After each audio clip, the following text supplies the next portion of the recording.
Millionaire CEO left his pregnant wife and disappeared. 18 years later, at a lavish investor gala, he's shocked when a young girl steps on stage. His secret daughter, now a rising business star. Hi, my most beautiful family. Before we begin this special story, let's take a quiet moment to give thanks for the love we share and the blessings around us. Dear God, thank you for every heart listening right now. Cover their lives with peace, heal what hurts, and overflow their homes with laughter, love, and hope. Let this story be a gentle light in someone's darkest hour. Amen. Today I come to you with the kind of joy that brings tears to my eyes. I've officially become a grandfather. My dear son Will Peter has been blessed with a beautiful, healthy baby boy, and our Queen Binta is glowing with joy. This is not just our happiness, it's yours too, because you are truly a part of our family. And now, my precious family, I need your love, your ideas, and your hearts. We are searching for a name for this little angel, a name full of meaning, love, and legacy. And I want it to come from you. Please write your most beautiful name suggestions in the comments. The name that moves us the most will receive a special gift from me, from the bottom of my heart. Let's name this baby boy as a family. Now, with hearts full of love, let's begin the story. The notification email arrived at 2:47 a.m., like a message from another universe, and when Hallie Bunbury read it for the fourth time, she still couldn't quite believe that her 18-year-old daughter had just been selected to speak at the most prestigious business gala in the state. Hallie sat on the edge of their Murphy bed in the studio apartment that had been home for the past 3 years, watching Kiki sleep peacefully just a few feet away, completely unaware that her life was about to change forever. At 18, Kiki possessed the kind of natural brilliance that couldn't be taught, and the drive that came from watching your mother work herself to exhaustion just to keep food on the table. The irony wasn't lost on Hallie that her daughter, this magnificent young woman who'd built a profitable consulting business while maintaining a 4.0 GPA, had been invited to speak at an event hosted by Boer Industries, the same company owned by the man who'd walked out of their lives before Kiki was even born. Chad Boer. Even thinking his name after 18 years felt like touching a live wire. Hallie stood quietly and moved to their tiny kitchen, making coffee with the ancient machine that required percussive maintenance to function properly. Outside their single window, the city was beginning to wake up. Delivery trucks rumbling down streets, early commuters hurrying toward bus stops, the endless rhythm of people trying to build something better from whatever circumstances life had handed them. She'd been one of those people once, full of dreams and ambition and the naive belief that love could conquer any obstacle. That was before she'd learned that some obstacles were designed to be insurmountable, especially when you were 19 years old and pregnant with no money, no family support, and no idea how to fight an enemy with unlimited resources. "Mom!" Kiki's voice was soft but alert. She'd always been a light sleeper, probably from years of living in places where being aware of your surroundings was a survival skill. "Everything okay? You're up early even for you." Hallie turned to find her daughter sitting up in bed, her natural hair forming a beautiful crown around her face, eyes bright with the intelligence that had gotten her into college on a full academic scholarship despite every disadvantage the world had thrown at her. "I got an email about the Pinnacle Investment Gala," Hallie said, holding up her phone. "You've been selected as one of 5 young entrepreneurs to present to the investor panel." Kiki's eyes went wide, then narrow with the focused intensity she got when processing important information. "The Pinnacle Gala? That's huge, Mom. Those are the people who write checks with more zeros than most people see in a lifetime." "I know, baby. This could be exactly the opportunity you've been working toward." Kiki scrambled out of bed, suddenly fully awake and pacing their small space with the restless energy that always accompanied her biggest moments. "When is it? What do I need to prepare?" How formal is the presentation? Do they want business plans or just pitches? Watching her daughter's excitement, Hallie felt her heart swell with pride and break with terror simultaneously. This was Kiki's moment, the chance to step onto a stage where her brilliance could finally be recognized by people with the power to change her life. But it was also the moment when their carefully constructed world would collide with the past Hallie had spent 18 years trying to escape. "The gala is in 2 weeks, Hallie said, scrolling through the email details. 15-minute presentations followed by a networking reception. Black tie event at the Grand Meridian Ballroom. "Black tie?" Kiki repeated, her excitement dimming slightly as reality set in. "Mom, I don't exactly have black tie attire in my closet." Hallie looked at her daughter, this incredible young woman who could command a boardroom but worried about having the right dress for it, and felt the familiar surge of protectiveness that had sustained them both through 18 years of struggle. "We'll figure it out," Hallie said firmly. "We always do." But as Kiki dove into her laptop to research the other presenters and prepare her materials, Hallie found herself staring at the email header that listed the event host. Chad Boer, CEO, Boer Industries. 18 years, 7 months, and 12 days since she'd last seen him. Not that she was counting. The memories came flooding back despite her best efforts to keep them buried. Chad, at 22, brilliant and passionate, and completely convinced that love could overcome any obstacle his wealthy family might put in their way. The way he'd looked at her like she was the most fascinating person in any room, despite coming from a world where people like her were invisible unless they were serving coffee or cleaning offices. Their love affair had been a secret from his family, but never felt shameful, just precious. Something too beautiful and fragile to expose to people who wouldn't understand. They'd spent hours in the library studying together, Chad patiently explaining economic theories, while Hallie helped him see the human cost of policies that looked good on paper but devastated real communities. She'd been working 3 jobs even then, determined to earn her business degree despite having no family money to fall back on. Chad had never made her feel lesser for her circumstances. Instead, he'd seemed to admire her determination, often saying he learned more about real strength from watching her navigate a single day than he'd learned from a lifetime of privilege. When they'd first made love in his dorm room on a snow-covered February night, Hallie had felt like she was claiming something that belonged to her by right rather than by luck.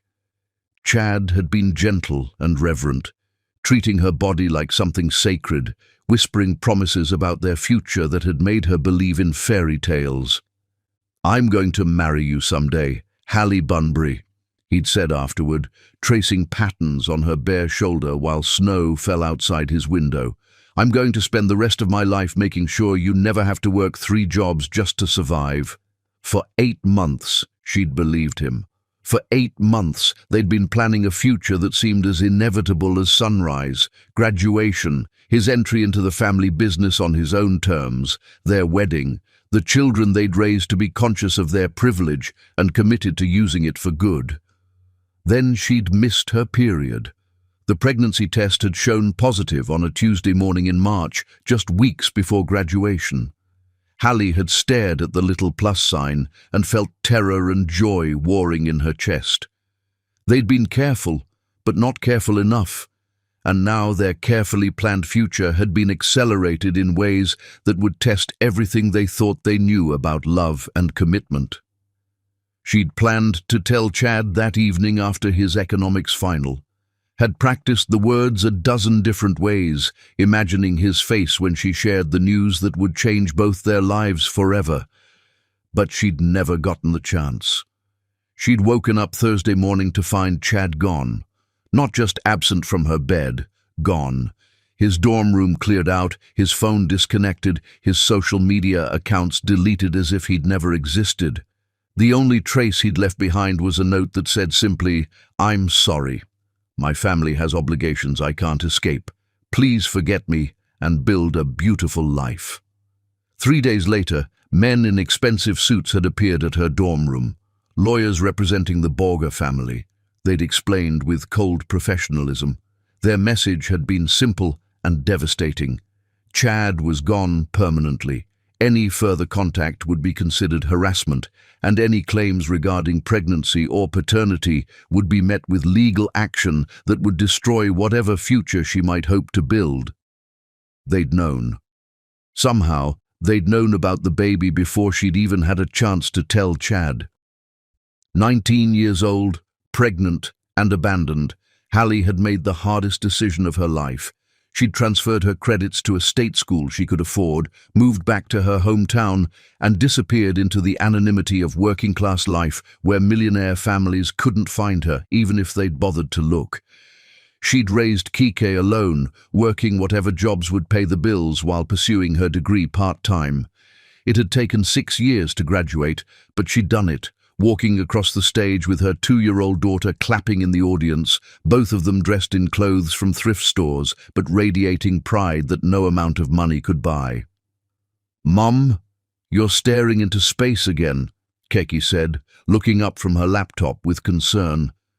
"Are you worried about something? Because if this is about money for a dress, we'll figure it out. Maybe I can pick up some extra tutoring sessions." "No," Hallie said quickly, forcing herself back to the present. "No, baby, don't worry about that. I'm just processing. This is a big opportunity." "The biggest," Keke agreed, then paused with the perceptiveness that had always made her seem older than her years. "But there's something else, isn't there? Something about this specific event that's bothering you." Hallie looked at her daughter, this brilliant, intuitive young woman who'd inherited her father's sharp mind and her mother's ability to read people, and felt the weight of 18 years of carefully maintained secrets. "The company hosting the gala," Hallie said carefully, "Boer Industries. I knew someone who worked there a long time ago, before you were born."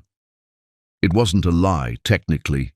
Chad had been destined for the family business, groomed from birth to take over the empire his grandfather had built. By now, he was probably exactly where his family had always planned for him to be, running the company, married to someone from the right social circle, living the life that had never had room for a working-class girl and her inconvenient pregnancy. "Someone you knew." Keki's tone was curious but not suspicious. "Like a friend or—" "Someone I went to college with," Hallie said, which was also technically true. It was a long time ago, ancient history. But even as she spoke the words, Hallie knew there was nothing ancient about the way her heart had started racing the moment she'd seen Chad's name on that email. 18 years hadn't been long enough to forget the way he'd looked at her like she was his whole world, or the way it had felt to believe that love really could conquer any obstacle. 2 weeks from now, she'd be in the same room as Chad Boer for the first time since the morning he'd disappeared from her life. He'd be watching from the audience as their daughter, the child he'd never known existed, stepped onto a stage and proved that love, even abandoned and betrayed, could still create something magnificent. The irony was almost poetic. Chad had built his empire, achieved everything his family had demanded of him, become exactly the success story they'd envisioned. And Hallie had built something even more valuable.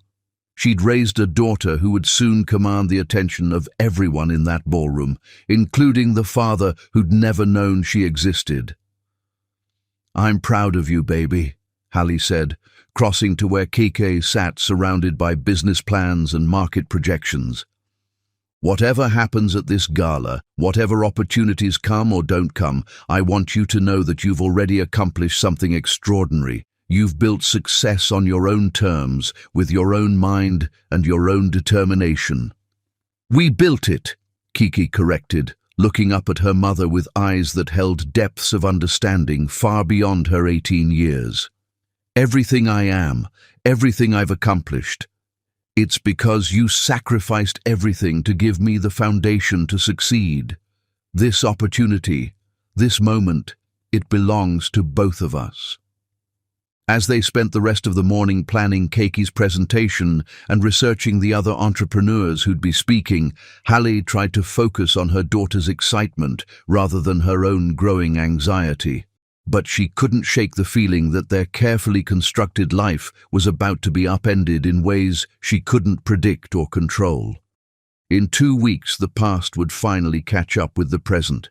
In 2 weeks, Chad Boer would discover that the greatest love of his life had given him the greatest gift he'd never known he'd received. And in 2 weeks, Hallie would have to decide whether 18 years of hurt and abandonment could ever be forgiven, or whether some betrayals were too deep to heal, even when faced with the undeniable proof that their love had created something beautiful despite being destroyed before it could flourish. The countdown to reckoning had begun, and for the first time in 18 years, Hallie Bunbury had no idea how her story would end. Chapter 2. The Millionaire's Regret. Chad Boer stood at the floor-to-ceiling windows of his corner office, 40 floors above a city that had watched him build an empire from nothing, and felt the familiar emptiness that no amount of success had ever managed to fill. At 40 years old, he was everything his family had groomed him to become, and nothing he'd ever wanted to be. The Boer Industries logo gleamed in gold letters across the building's facade, representing 3 generations of wealth and influence that had finally fallen into his capable but reluctant hands. Business magazines called him a visionary, financial analysts praised his innovative approaches to sustainable development, and politicians courted his endorsements with embarrassing desperation. None of it mattered without her. 18 years, 7 months, and 12 days since he'd made the worst decision of his life. Not a morning passed that Chad didn't wake up reaching for Hallie Bunbury's warmth beside him, only to find expensive sheets that felt cold despite thread counts most people couldn't afford. Not a business triumph felt complete without imagining how her brilliant mind would have improved his strategies. Not a sunset painted the sky without him remembering how she used to watch the light fade from his dorm room window, her head against his shoulder, planning a future they'd never gotten to share. Mr. Borger. Dario Cromwell's voice cut through his melancholy, followed by the distinctive click of Italian leather shoes against polished marble. Dario had been his executive assistant for 7 years, long enough to recognize when his boss was lost in memories that couldn't be shared with quarterly reports or board meetings.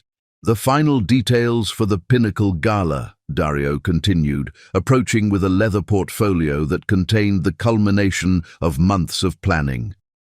5 exceptional young entrepreneurs selected from over 300 applicants. Their presentations should be quite impressive. Chad accepted the portfolio without turning from the window, his reflection ghost-like against the afternoon sky. The Pinnacle Investment Gala had been his idea, an annual event designed to identify and fund the next generation of business innovators. It was good for the company's image, excellent for discovering investment opportunities, and served as a convenient distraction from the hollowness that success hadn't been able to cure. The youngest presenter is particularly noteworthy, Dario added, something in his tone suggesting professional admiration mixed with genuine surprise. 18 years old, already generating 6-figure annual revenue from her consulting firm while maintaining perfect grades in her business program. Her client testimonials are extraordinary. Chad finally turned from the window, drawn by the enthusiasm in his assistant's voice. In 7 years of working together, Dario had developed an excellent eye for genuine talent versus well-connected mediocrity. If he was impressed, the young entrepreneur was probably worth attention. "What's her background?" Chad asked, settling behind his desk and opening the portfolio to scan the presenter profiles. First-generation college student, raised by a single mother. Built her business from nothing while working multiple part-time jobs, Dario recited from memory.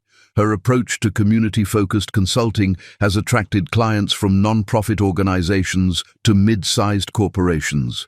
She's particularly talented at helping underserved businesses access markets they've never been able to penetrate. Chad felt a flutter of recognition, though he couldn't place why. The description reminded him of conversations he'd had years ago with someone who'd understood the human cost of business decisions in ways his privileged classmates never had. Someone who'd challenged him to think beyond profit margins to actual impact on real communities. "Her name?" Chad asked, flipping through the portfolio to find the detailed presenter information. "Kiki Bunbury." The portfolio slipped from Chad's hands, sending papers scattering across his desk like fallen leaves. Bunbury. That name had haunted his dreams for 18 years, whispered in moments of weakness when he allowed himself to wonder what had become of the only woman he'd ever loved. But Kiki. Who was Kiki? "Sir?" Dario stepped forward, concern evident in his expression. "Are you all right?" Chad's mind was racing, calculating dates and possibilities with the precision that had made him millions. 18 years ago, he'd left Hallie Bunbury heartbroken and alone, believing he was protecting her from his family's cruelty, if she'd had a child after he left. The timeline was impossible. Kiki was 18, which meant she'd been born the year after he'd disappeared from Hallie's life. Unless... "Find me everything," Chad said, his voice barely above a whisper. "Everything about Kiki Bunbury, her background, her family, her entire academic and business history. I want it comprehensive and I want it confidential. Sir, if I may ask..." "Please, Dario, it's important." Alone again, Chad gathered the scattered papers with hands that trembled slightly, studying the brief biographical information included in the gala materials. Born April 15th, 18 years ago. Raised in the state capital by her mother, academic scholarship recipient. No mention of a father. April 15th. Chad did the math twice, then a third time, his heart racing as the implications became clear. If Kiki had been born in April, she would have been conceived in July, just 1 month before he disappeared from Hallie's life. The room spun around him as 18 years of suppressed emotion crashed over him like a tsunami. Not only had he abandoned the woman he loved, he'd potentially abandoned his own child. A daughter who'd grown up without a father while he'd built an empire from the guilt and grief of losing everything that mattered.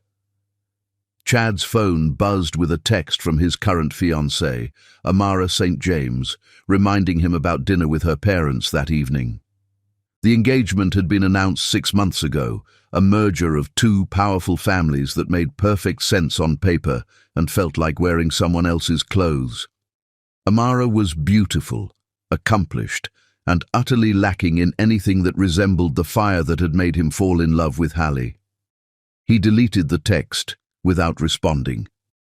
The memories flooded back despite his best efforts to maintain professional composure. Hallie, at 19, brilliant and passionate and completely unimpressed by his family's wealth. She'd worked 3 jobs to pay for college, but still found time to tutor struggling students for free, because education, she'd insisted, was the only thing that could level an uneven playing field. When she'd looked at him, she'd seen past the money and the name to something worthy of love. In her eyes, he'd glimpsed the man he wanted to become, someone who used his advantages to lift others up rather than consolidate more power for himself. Their love affair had been conducted in library study rooms and off-campus coffee shops, away from the scrutiny of classmates who would have reduced their relationship to speculation about Hallie's motives. But in private, they'd built something beautiful, a connection based on genuine admiration, shared values, and the kind of passionate discussions that had made Chad believe he could actually change the world. He'd been planning to propose after graduation, had actually bought a ring, something simple and elegant that matched Hallie's natural beauty rather than competing with it. He'd imagined their wedding, their life together, the children they'd raised to be conscious of their privilege and committed to using it responsibly. Then his father had called him home 3 weeks before graduation. Charles Borher Sr. had been waiting in the family study, surrounded by photos of 3 generations of Boer men who'd built their fortune on the principle that emotion was weakness and love was a luxury the wealthy couldn't afford. On his desk had been a stack of photographs, Chad and Hallie sharing coffee, holding hands, stealing kisses between classes. "You will end this immediately," his father had said without preamble, his voice carrying the cold authority that had built an empire. "Tonight, you will pack your belongings, transfer to graduate school in London, and never contact this girl again." "I won't do it," Chad had replied, 22 years old and foolish enough to believe love could defeat money and power. "I'm going to marry her." His father had smiled then, the expression of a predator who'd been anticipating this conversation for months. "Then you'll destroy her. I've had Miss Bunbury investigated thoroughly. Her family's financial situation is precarious. Medical bills for her chronically ill grandmother, student loans that exceed her family's annual income, employment that can be terminated with a single phone call from the right person." Chad had stared at his father in growing horror, finally understanding the depths of the man's ruthlessness. "One word from me," his father had continued, "and Miss Bunbury loses her scholarships, her jobs, and any hope of finishing her education. Her family loses their home, her grandmother loses her medical care, and your infatuation destroys the lives of everyone she loves. Is your teenage romance worth that much suffering?" Trapped between love and terror, between his own happiness and Hallie's future, Chad had made the choice that had haunted him ever since. He'd written a cowardly note, packed his belongings while she slept trustingly beside him, and disappeared from her life like a ghost. He'd planned to return once he was older, stronger, more capable of protecting the people he loved from his family's influence. But by the time he'd gained independence and built his own power base, Hallie Bunbury had vanished without a trace. No forwarding address, no social media presence, no digital footprint that his expensive private investigators could follow. Now, 18 years later, a young woman with her surname was about to speak at his gala. A young woman whose age and birthday suggested she might be the daughter he'd never known existed. Dario returned an hour later with a thick file and the expression of someone who'd uncovered secrets too painful to share easily. "Ms. Bunbury's academic records are exemplary," Dario began carefully. "Full scholarship recipient, Dean's List every semester, already accepted to several graduate programs despite being only 18. Her business acumen is remarkable. She's generated over 200,000 in revenue this year alone." "What about her family?" Chad asked, though he dreaded the answer. "Raised by her mother, Hallie Bunbury, currently 37 years old. No father listed on any official documents. They've moved frequently over the years, always staying within state boundaries, but never in one place for more than a few years until recently." Chad felt his heart clench.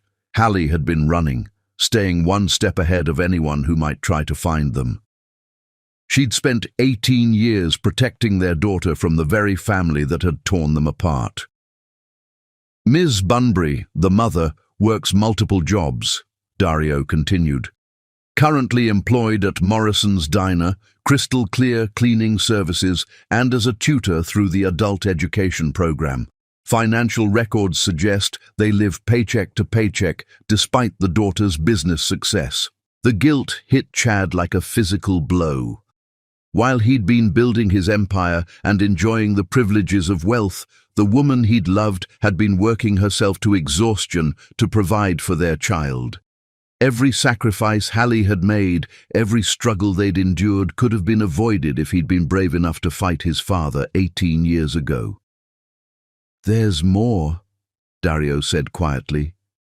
"Recent photographs of the young woman show a striking resemblance to you, sir. The bone structure, the eye color, certain mannerisms that are quite distinctive." Chad's hands shook as he opened the file to find surveillance photos taken at Kike's university. Even in candid shots, her confidence and natural leadership were evident. But more than that, she looked like him, Not obviously, but in subtle ways that would be unmistakable to anyone who knew what to look for. She was his daughter. He was certain of it with every fiber of his being.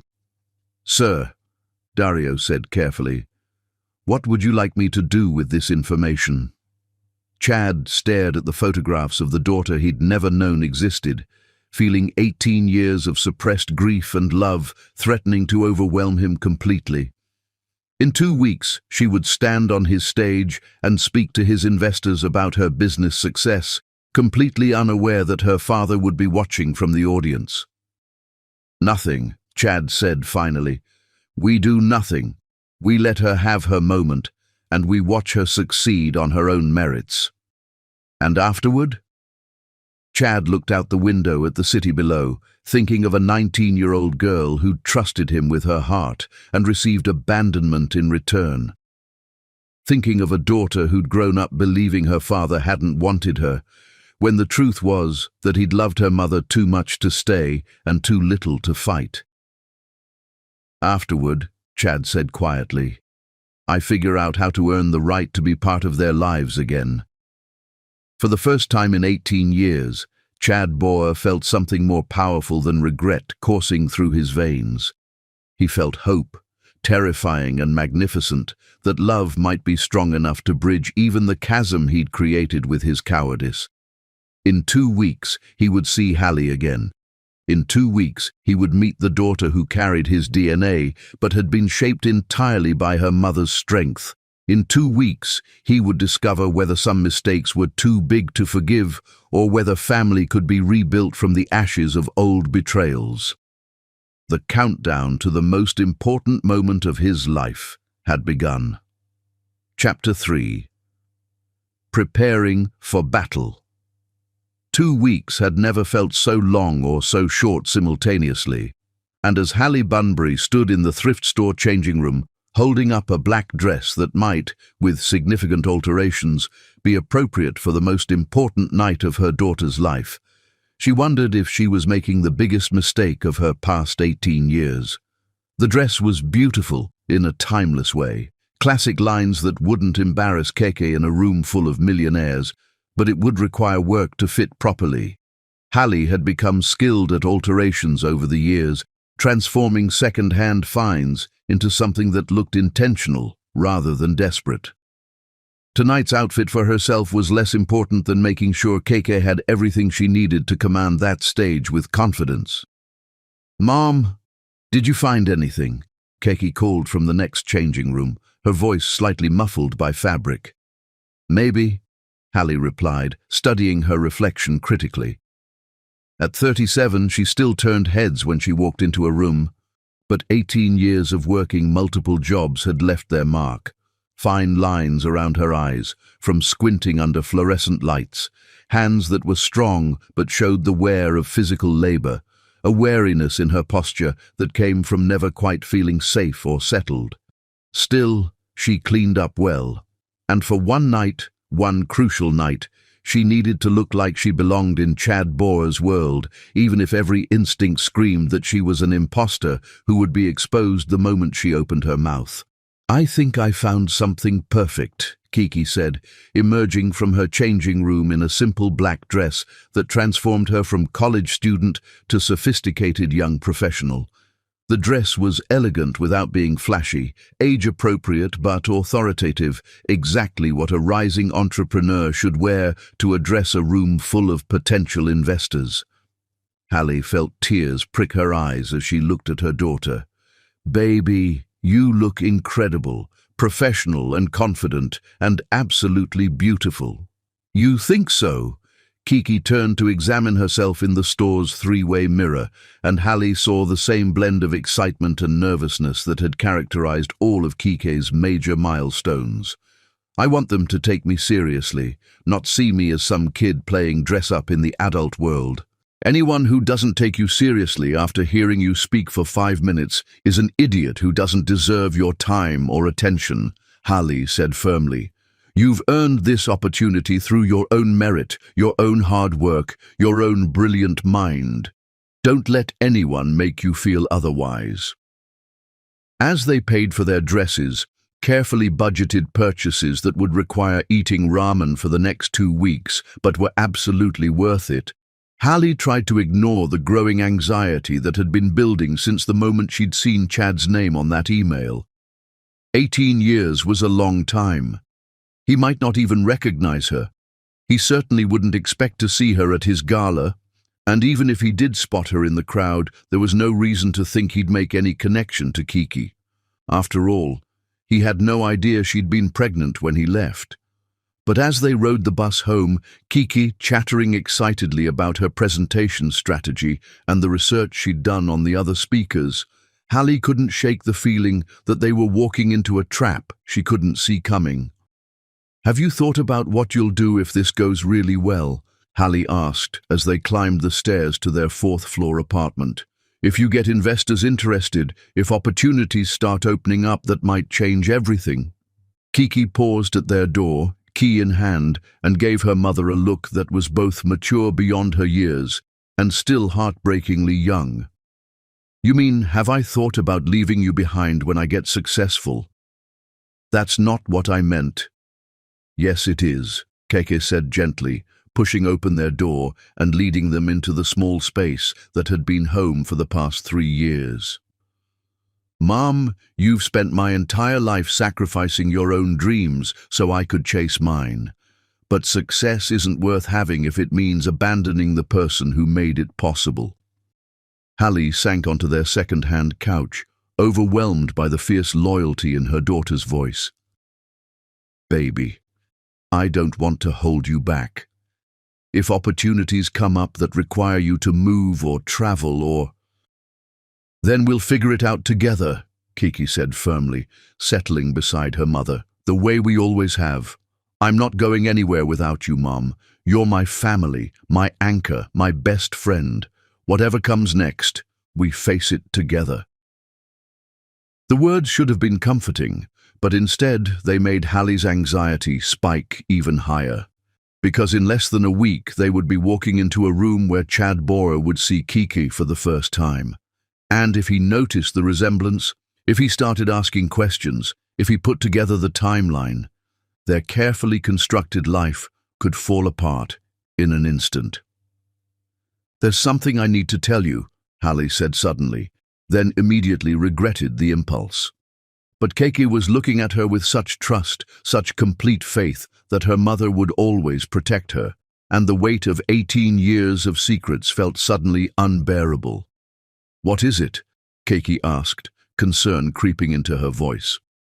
Hallie looked at her daughter, this brilliant, accomplished young woman who had every right to know the truth about her father, and felt the familiar war between protection and honesty that had defined her parenting for 18 years. "The man who owns Boer Industries," Hallie said carefully. "Chad Boer. I knew him in college. We were close." Kiki's eyes widened with understanding. "How close?" "Very close. For about 8 months we were in love. I thought we were going to get married after graduation." "What happened?" Hallie chose her words carefully, sticking to the version of events that wouldn't destroy Kiki's faith in love or relationships. "His family didn't approve of me. I wasn't from their world, didn't have the right background or connections. The pressure became too much, and he chose his family's expectations over our relationship. It wasn't the whole truth, but it wasn't entirely a lie either. Chad had chosen his family's demands, even if the choice had been made under duress.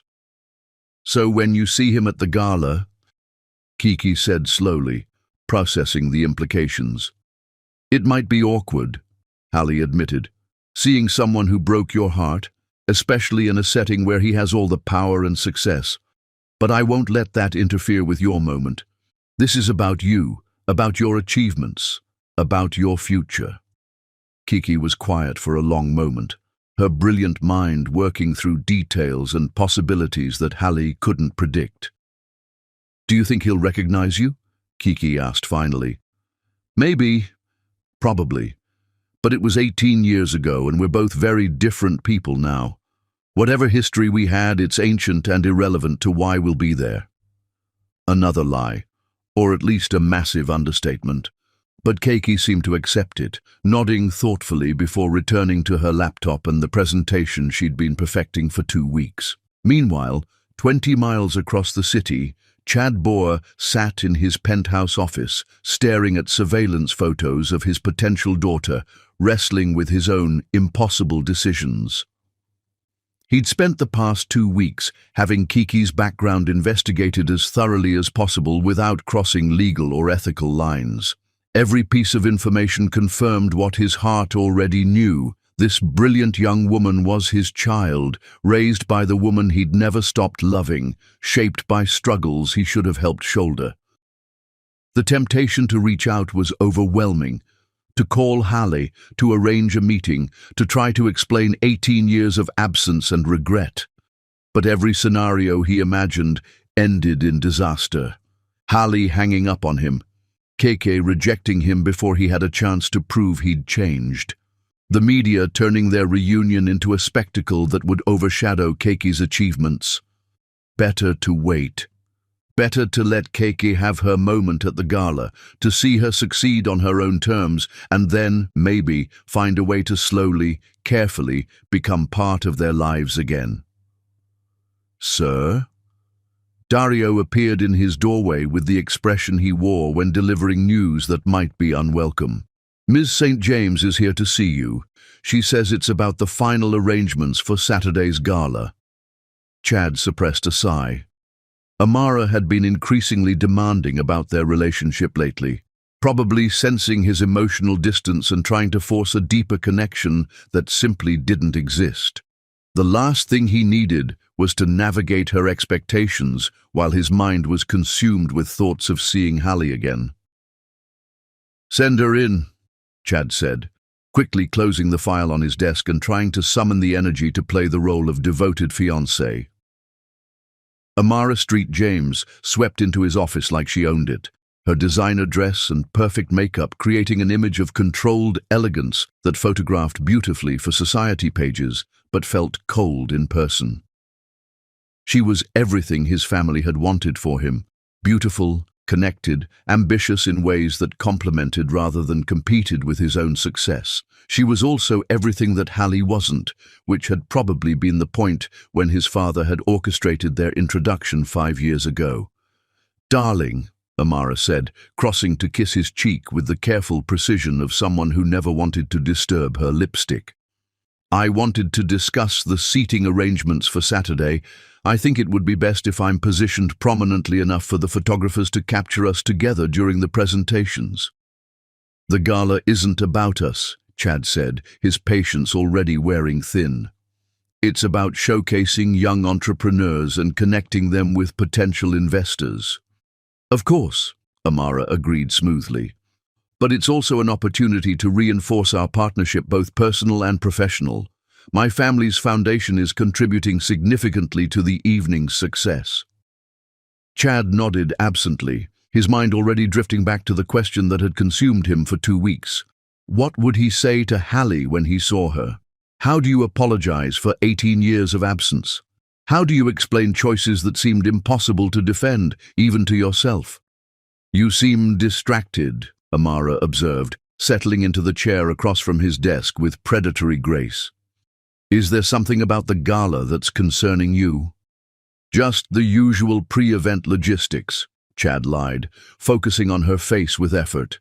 "Making sure everything runs smoothly for the speakers." "Speaking of which, I've reviewed the presenter list. Quite impressive, though I have to say I'm surprised by the inclusion of such a young speaker. 18 seems rather inexperienced for an event of this caliber." Chad felt a flash of protective anger that he carefully suppressed. Kiki Bunbury has achieved more at 18 than most people accomplish in a lifetime. Her business acumen is extraordinary. "I'm sure it is," Amara said with the tone of someone who didn't believe what she was saying. "I just hope the audience will take her seriously. Sometimes youth can be dismissed, regardless of merit." The casual dismissal of his daughter's achievements made Chad's jaw clench, but he forced himself to remain professional.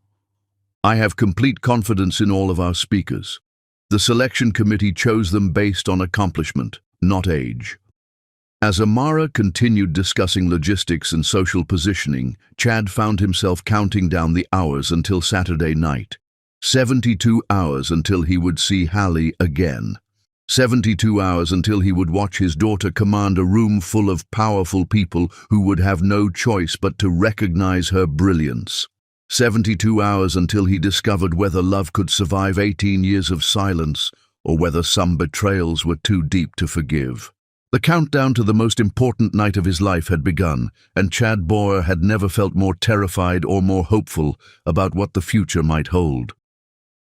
Chapter 4. Worlds about to collide. The morning of the Pinnacle Investment Gala dawned grey and drizzling, as if the weather itself was reflecting the anxiety that had kept Hallie Bunbury awake for most of the night, staring at the ceiling and trying to prepare herself for seeing Chad Boer again after 18 years of silence.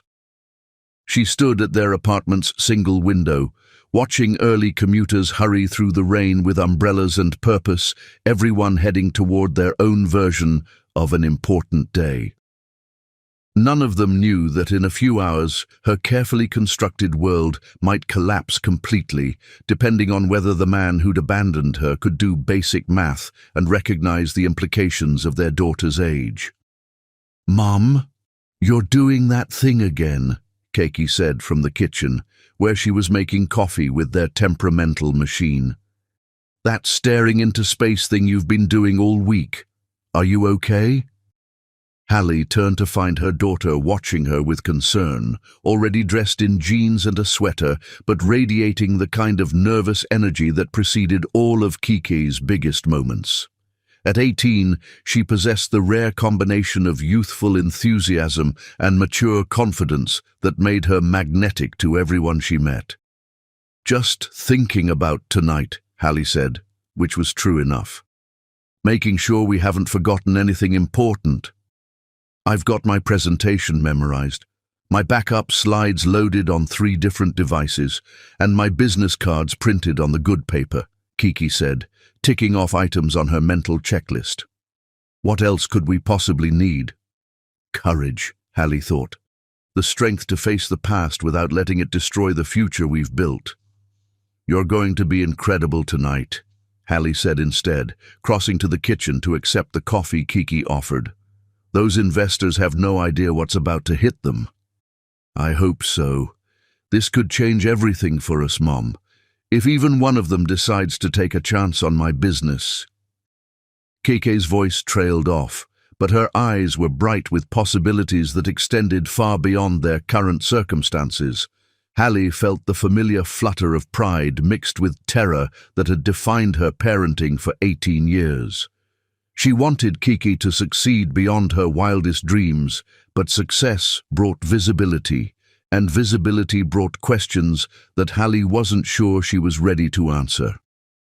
"Whatever happens tonight," Hallie said carefully, "I want you to remember that you've already accomplished something extraordinary. You built a business from nothing, earned respect from clients twice your age, and created opportunities that didn't exist before you imagined them into being." "We built it," Kiki corrected automatically, the same response she'd been giving since childhood whenever Hallie tried to take herself out of the equation. "Everything I am is because of everything you sacrificed to get me here." The words should have been comforting, but they only made Hallie's anxiety worse. Because tonight, for the first time in 18 years, Kiki would be in the same room as her father. And if Chad had even half the intelligence Hallie remembered, he would take one look at their daughter and know exactly what he'd been missing. Meanwhile, across the city, Chad Boer stood in his master bathroom, staring at his reflection in the mirror and trying to convince himself that he wasn't about to make the second biggest mistake of his life. The first mistake had been leaving 18 years ago. The second might be staying in the shadows tonight when every instinct screamed at him to approach Hallie and Kiki directly, to explain everything, to fall to his knees and beg for forgiveness he didn't deserve but desperately needed. But the rational part of his mind, the part that had built a business empire from calculated risks and careful timing, knew that tonight belonged to Kike. Whatever reckoning awaited him and Hallie would have to wait until their daughter had her moment to shine without the complications of family drama overshadowing her achievements. "Sir?" Dario's voice came through the intercom system that connected Chad's penthouse to his office 30 floors below. "The final security briefing for tonight's event is ready for your review." "I'll be down in 10 minutes, Chad replied, straightening his tie with hands that were steadier than he felt. Today would require every ounce of professional composure he possessed, because tonight he would be playing host while his heart was breaking and healing simultaneously. The elevator ride to his office felt endless, each floor another step closer to the moment when past and present would finally collide. Chad had spent 18 years wondering what had become of Hallie Bunbury, but he'd never imagined she'd been raising his child just 20 miles away, struggling to provide opportunities he could have given them both without thinking twice. Dario reported as Chad entered his office, "The venue is secure, all invited guests have been confirmed, and the media credentials have been finalized. The only last-minute change is that we've had to increase security slightly due to some additional press interest." "What kind of press interest?" Chad asked, though he suspected he already knew the answer. "Business journals primarily, but also some lifestyle publications interested in the philanthropic angle. Nothing that should interfere with the presentations, but enough attention to make the evening notable." Chad nodded, trying to focus on logistics instead of the emotional earthquake that awaited him in just a few hours. The irony wasn't lost on him that he'd spent years trying to use his wealth and influence to find Hallie, only to discover that she would come to him of her own accord, drawn by their daughter's success, rather than any desire to reconnect with the man who'd broken her heart. "There's one more thing," Dario said carefully. "The youngest presenter, Kiki Bunbury, her background check revealed some interesting details about her family situation." Chad's blood turned to ice. "What kind of details?" "Nothing inappropriate for our purposes," Dario assured him quickly. "But her mother's employment history shows a pattern of instability, multiple jobs, frequent address changes, no significant romantic relationships documented. It suggests someone who's been cautious about putting down roots. Or someone who's been running," Chad thought with growing certainty. "Someone who's been protecting herself and her daughter from exactly the kind of investigation that just uncovered those details. Sir, are you certain you don't want me to arrange a private meeting before the gala? If there are personal connections that might make the evening complicated—" "No," Chad said firmly. "Tonight is about the presenters and their achievements. Whatever personal history exists, it doesn't interfere with their professional opportunities." But even as he spoke the words, Chad knew he was lying to himself. The moment he saw Kike step onto that stage, the moment he looked into eyes that mirrored his own, professional detachment would become impossible. He was about to meet his daughter for the first time, and the magnitude of that moment was already threatening to overwhelm him completely. The rest of the day passed in a blur of final preparations and mounting tension. Chad reviewed security protocols, approved last-minute catering changes, and tried to maintain his usual pre-event composure while his mind raced with 18 years' worth of questions and regrets. At 4 o'clock, as he was reviewing the evening's program for the final time, his phone rang with a call from Amara. "Darling, I'll meet you at the venue," she said without preamble. "I'm running late due to a hair appointment that took longer than expected." "That's fine," Chad replied, relieved to have one less complication to manage during the pre-event setup. "I'll see you there." "Chad?" Amara's voice carried a note of something that might have been concern or curiosity. "You've seemed distant lately, distracted. I hope whatever's bothering you won't interfere with tonight's success." Nothing will interfere with tonight, Chad said with more conviction than he felt. The presenters deserve our complete attention and support. As he ended the call and prepared to leave for the venue, Chad caught sight of his reflection in his office window, 40 years old, successful beyond his younger self's wildest dreams, and about to face the consequences of the choice that had defined the last 18 years of his life. At the same time, Hallie was helping Kiki with last-minute presentation practice in their small apartment, trying to project confidence while her heart raced with anticipation and dread. Remember to pause after your opening statement, Hallie coached, watching her daughter practice her posture and projection. Let them absorb what you're saying instead of rushing to the next point. Got it, Kiki said, running through her key transitions one more time. Mum, what if they don't take me seriously? What if they see my age and assume I'm not ready for real investment? Then they're idiots who don't deserve to be part of your success, Hallie said fiercely.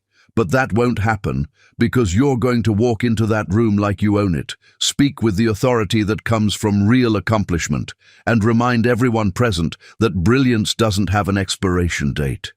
Kiki smiled, some of her nervous energy transforming into excitement. I can't believe this is really happening. 6 months ago, I was tutoring classmates for pizza money. Tonight, I'm presenting to some of the most powerful investors in the state. And you earned every bit of it, Hallie said, though the words felt hollow given what she knew about who would be in that audience. Are you ready to get dressed? As they began the careful process of transforming themselves for the most important evening of Keke's young life, neither mother nor daughter could have imagined how completely their world was about to change. In just a few hours, 18 years of secrets would begin to unravel. 3 lives would collide with the force of suppressed love and regret, and a family that had never known it existed would finally have the chance to heal or destroy each other completely. The countdown to revelation had reached its final hours, and somewhere across the city, Chad Boer was making the same transformation, preparing to face the woman he'd never stopped loving and meet the daughter whose existence would either redeem his past mistakes or prove that some betrayals were too deep to forgive. Tonight, everything would change.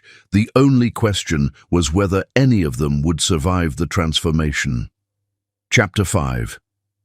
The Lavish Investor Gala. The Grand Meridian Ballroom had been transformed into a temple of ambition and possibility, where crystal chandeliers cast prismatic light across marble floors, and every surface gleamed with the kind of perfection that unlimited budgets could achieve. Hallie Bunbury stood at the entrance beside her daughter, feeling like an actress who'd wandered onto the wrong movie set, watching titans of industry glide through conversations that could reshape entire markets with handshake agreements over champagne that cost more than most people's monthly rent. "This is insane," Kiki whispered, her eyes wide as she took in the opulence surrounding them. "Mom, look at this place. Look at these people. I feel like I'm about to present my lemonade stand business plan to the gods of capitalism." "You belong here," Hallie said firmly, though her own confidence wavered as she watched women in designer gowns that cost more than her annual salary laugh at jokes she couldn't hear from men whose casual conversations involved numbers that made her head spin. "Your ideas, your accomplishments, your vision. You've earned the right to be in this room." Kike wore the black dress they'd found at the thrift store, altered by Hallie's careful hands to fit perfectly, paired with shoes borrowed from her college roommate and jewelry that had belonged to Hallie's grandmother. She looked elegant and professional, but more importantly, she looked like herself, confident without arrogance, ambitious without ruthlessness, brilliant without pretension. Hallie had chosen her own outfit with equal care, the navy dress that emphasized her still impressive figure while maintaining professional dignity. At 37, she could still turn heads when she walked into a room, but tonight she was armor-clad in composure, determined to support her daughter without becoming a distraction. "Miss Bunbury," A cheerful voice cut through the gentle din of networking conversations, and they turned to see Lumira Bardot approaching with the kind of practiced smile that managed complex events with grace under pressure. "And the wonderful Kiki, you both look absolutely stunning tonight." "Thank you," Hallie managed, grateful for a familiar face in the sea of strangers. "Everything looks incredible. You've created something magical here." "Well, Mr. Boer spares no expense when it comes to supporting young entrepreneurs," Lumira said, her eyes twinkling with professional pride. "He's particularly excited about tonight's presentations. I don't think I've ever seen him this invested in the success of our speakers." Kiki's hand found Hallie's, squeezing tight enough to leave marks. "Is he here already, Mr. Boer, I mean?" "Oh yes, he arrived early to handle last-minute details. I believe he's near the bar, speaking with some of our major donors." Lumira checked her tablet with efficient precision. "You're scheduled to present forth, which gives you time to network and get comfortable with the atmosphere. The green room is available if you need a quiet moment to prepare." As Lumira moved away to manage other aspects of the evening, Hallie felt the weight of inevitability settling around them like a shroud. Somewhere in this glittering crowd, Chad Borger was making conversation and playing the perfect host, completely unaware that his past was about to walk directly into his present. "There are so many people here," Kiki said, her voice slightly overwhelmed as she took in the scope of the gathering. "I researched the guest list, but seeing them all in person, these are people who make decisions that affect entire industries." "And tonight, you're going to be one of them," Hallie said, though her attention was involuntarily scanning the crowd for a face she hadn't seen in 18 years but would recognize instantly. They moved deeper into the ballroom, Keke gradually relaxing as she engaged in conversations with other young entrepreneurs and curious investors. Watching her daughter navigate these interactions with natural charisma and genuine passion for her work, Hallie felt her heart swell with pride that temporarily overwhelmed her anxiety. This was what all those years of sacrifice had been building toward, this moment when Kiki could stand among the most powerful people in the business world and hold her own through merit rather than connections, through brilliance rather than privilege. "Ms. Bunbury." An unfamiliar voice made Hallie turn to find an elegant woman in her early 30s, approaching with the kind of predatory grace that suggested money and influence. "I'm Amara Street, James. I don't believe we've been introduced." Hallie accepted the offered handshake, noting the engagement ring that probably cost more than most people's cars and the way Amara's eyes assessed her with calculating precision. "I'm here with my daughter," Hallie said carefully, unsure why this woman had sought her out specifically. "She's one of tonight's presenters." "Yes, the young entrepreneur. How interesting." Amara's smile never wavered, but something cold flickered in her expression. "I have to say, I'm impressed by the diversity of tonight's speakers. It's so important to give opportunities to unusual circumstances." The casual condescension made Hallie's protective instincts flare, but before she could respond, Amara continued with silky smoothness. "I'm engaged to Chad Borger, actually. Perhaps you know him. Though I suppose your paths wouldn't naturally cross, given the different spheres you move in." The words hit Hallie like a physical blow. Chad was engaged. Of course he was. Successful, wealthy, attractive men didn't stay single for 18 years. But hearing it confirmed, seeing the ring on this woman's finger, made something twist painfully in Hallie's chest. "Congratulations," Hallie managed, her voice steadier than she felt. "I hope you'll both be very happy." "Oh, we will be," Amara said with supreme confidence. "Chad and I are perfectly suited. Same background, same social circle, same vision for our future together. It's so important to be with someone who truly understands your world, don't you think?" Before Hallie could formulate a response that wouldn't reveal too much, Kiki appeared at her side with flushed cheeks and bright eyes. "Mom, I just met the most amazing woman who runs a non-profit focused on micro-lending in underserved communities, Kiki said excitedly. She wants to discuss a potential partnership that could... She stopped mid-sentence as she noticed Amara. "Oh, I'm sorry. I didn't mean to interrupt." "Not at all," Amara said, her attention shifting to Keke with renewed interest. "You must be the young presenter everyone's talking about. How exciting for you to have this opportunity." Something in Amara's tone made Halle step closer to her daughter, an unconscious protective gesture that didn't go unnoticed. "Thank you," Kiki said politely. "I'm grateful for the chance to share my work with such an impressive audience." "I'm sure you are," Amara replied, her gaze moving between Kiki and Halle with calculating assessment. "Family businesses can be so personal, can't they? I imagine your mother is quite proud of your achievements." "The proudest," Halle said firmly, not liking the undercurrents in this conversation, but unable to identify the specific threat. "Well, I should let you both get back to networking," Amara said with another practiced smile. "I'm sure we'll have chances to chat more this evening. Good luck with your presentation, dear."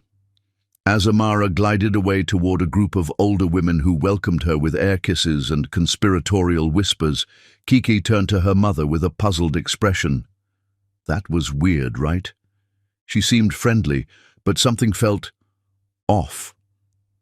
"Some people in this world use politeness as a weapon," Halle said, though she couldn't shake the feeling that Amara's interest in them had been more than casual curiosity. "Don't let it distract you from why we're here." But as they continued moving through the crowd, Halle became increasingly aware of being watched, studied, assessed by people who had no apparent reason to know who she was. The sensation made her skin crawl with the familiar paranoia that had kept her moving from apartment to apartment for years after Kiki's birth. "Ladies and gentlemen," a voice announced over the sound system, "if you could please begin taking your seats, we're ready to begin this evening's presentations." The crowd began moving toward the seating area arranged in front of a small stage, and Keke took a deep breath that seemed to center her entire being. "This is it," she said, looking between the stage where she would soon speak and the audience full of people who could change her life forever. "Whatever happens after tonight, whatever opportunities come or don't come, I want you to know that getting here, being able to stand on that stage, it's already more than I ever dreamed possible."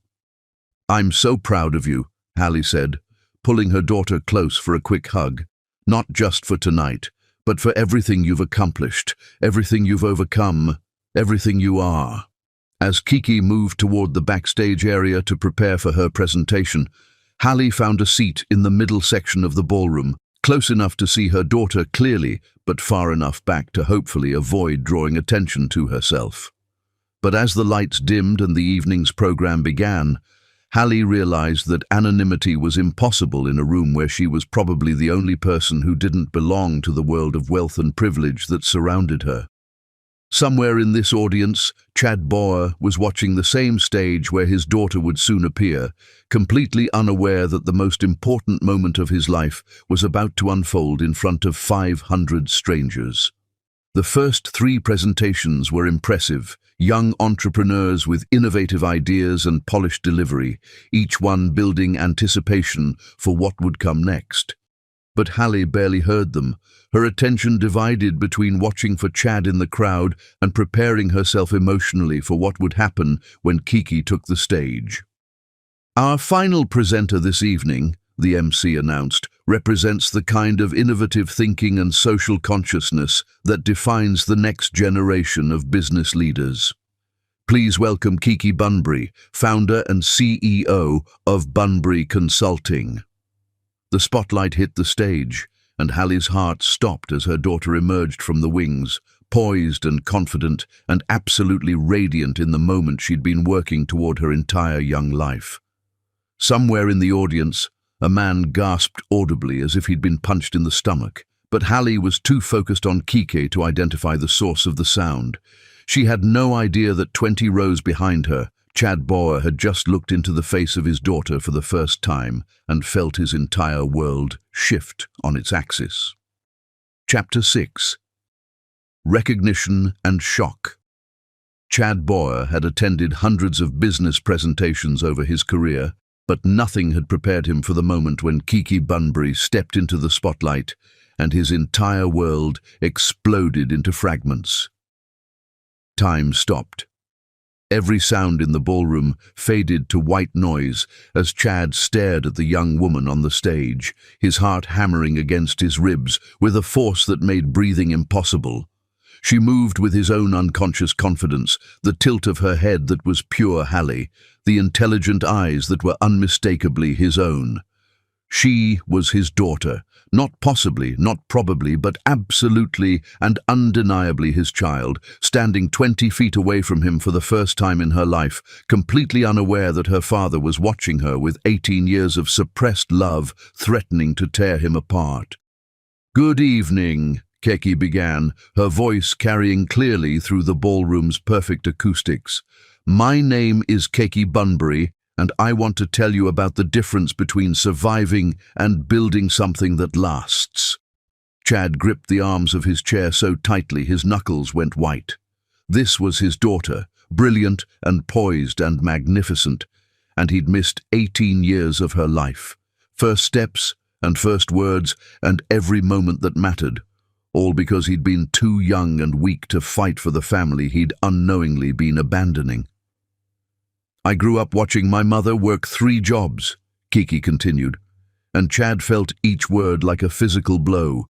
"I learned about business strategy from seeing her juggle schedules that would break most people, about perseverance from seeing her get up every morning and do whatever it took to provide opportunities she'd never had herself." The audience was completely silent, captivated by this young woman who spoke with the authority of someone who'd lived every truth she shared. But Chad could barely focus on her words because he was drowning in the magnitude of what he was seeing. She had his bone structure but Hallie's grace, his intensity but her mother's warmth. The confidence that came from the Bauer bloodline tempered by the empathy that could only have been taught by someone who'd struggled and survived. "My business exists because I saw other students like me, first-generation college kids who had revolutionary ideas but no roadmap for turning them into reality," Kiki said, advancing to a slide that showed impressive growth charts. "We were smart enough to change the world, but we'd never been taught the language that people in rooms like this speak fluently." The presentation was flawless. Passionate but professional, idealistic but grounded in solid business principles. She was a born leader, a natural entrepreneur, a force of nature disguised as an 18-year-old college student. She was perfect, and she was his, and he'd had nothing to do with creating the person she'd become. "Success isn't just about profit margins," Kiki was saying, clicking to a slide that showed photographs of young entrepreneurs she'd helped launch their own companies. "It's about impact, every client who breaks the cycle of poverty in their family, every voice that gets heard in rooms where it's never been welcome before."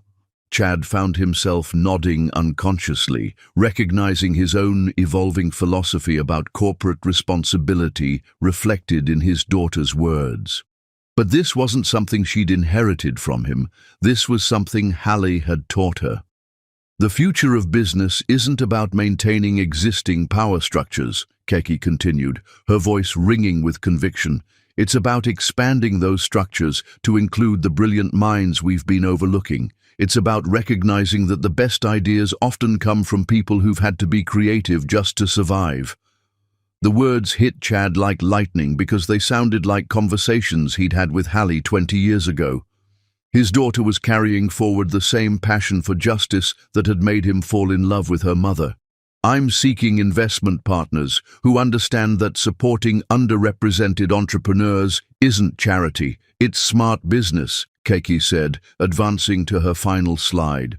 "Because the markets we're serving are undervalued, not worthless. The communities we're empowering are underestimated, not incapable." The ballroom erupted in applause that went on for what felt like hours, with several audience members rising to their feet. Chad stood with them, clapping until his hands hurt, tears streaming down his face without regard for the 500 people who might notice his emotional breakdown. She was extraordinary, and she was his daughter, his flesh and blood, his legacy, his greatest achievement, even though he'd contributed nothing beyond DNA to her success. "Chad?" Amara's voice cut through his emotional haze, sharp with confusion. "What's wrong with you? You look like you've seen a ghost." Chad couldn't answer, couldn't look away from the stage where Keiki was acknowledging the applause with gracious confidence. But somewhere in his peripheral vision, he caught sight of a familiar profile in the audience, and his heart stopped. Hallie. She was sitting in the middle section, pride radiating from every line of her body as she watched their daughter accept recognition for achievements earned through merit rather than privilege.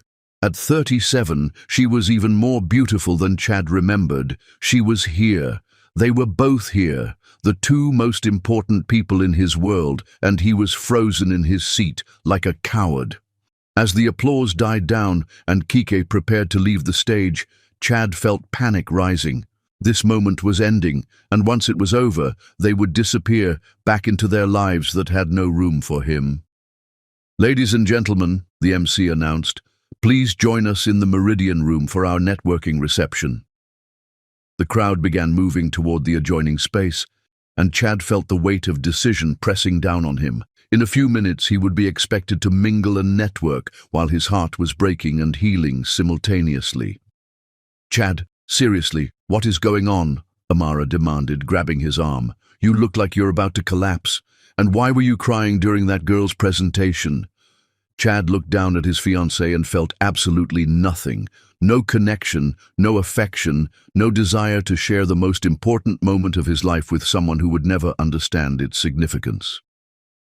"I need to speak with the presenters," Chad said, gently removing his arm from her grasp. "Particularly Ms. Bunbury." But Chad was already walking away, drawn toward the reception room where his daughter was probably surrounded by investors, where Hallie was probably watching protectively, where his family was waiting, whether they knew it or not. For 18 years, Chad had regretted the choice he'd made. For 18 years, he'd searched for the woman he'd loved and lost. For 18 years, he'd built an empire that felt hollow. Tonight, that was going to change. Tonight, he was finally going to find the courage to fight for what mattered most. Tonight, Chad Borger was going to meet his daughter and reclaim the love he should never have walked away from. Chapter 7. The Moment of Truth.